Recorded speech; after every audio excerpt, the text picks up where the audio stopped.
amount of debt in the world at 9 times the size of the economy.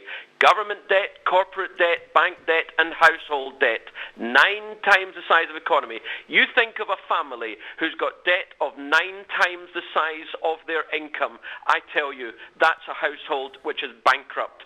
So saving tax on petrol will just mean that we dig an even bigger hole, and it's already one of the biggest holes that you could possibly imagine. Yeah, I'm going to have to take it to Mazepan. You've made me dizzy again. This is the apocalyptic forecast as well, Jonathan. It's facts, Danny. It's facts. Well, Mervyn King yesterday or at the weekend said we weren't even halfway through this recession. Do you buy into that? Are you with him on that? I'm afraid I am. And in fact, Mervyn King is one of the creators of the dire position that we're in.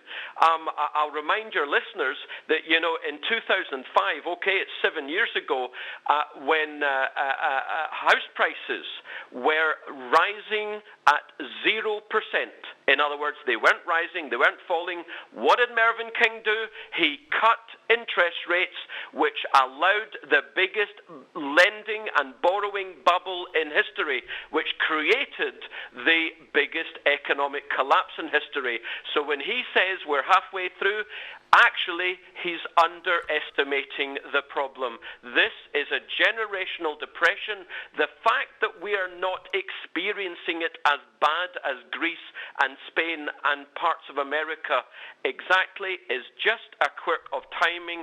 I'm afraid to say ours is coming, and 3 pence off a litre of fuel is not going to make the blindest bit of difference. We need to make drastic actions, take drastic actions such as, for goodness sake, £500 million on fuel, and yet we're giving £100 billion a year to bankers. Now tell me where on earth that can be deemed intelligent. Just finally, it wasn't Mervyn's fault, the housing crash. It stemmed from the States, though. Yeah, it was. It was largely... it stemmed from the States with the subprime borrowing. It wasn't Mervyn's fault. It didn't stem from the UK. Yeah, and who allowed all the borrowing in the UK? Northern Rock, 125%, and so on. I've just been doing some research. 20% of mortgage lending in the years up to the crash was above 90% loan to value. If that hadn't got anything to do with the Bank of England, I don't know what does. OK, Jonathan Davis, thank you very much indeed for your time. 3:13.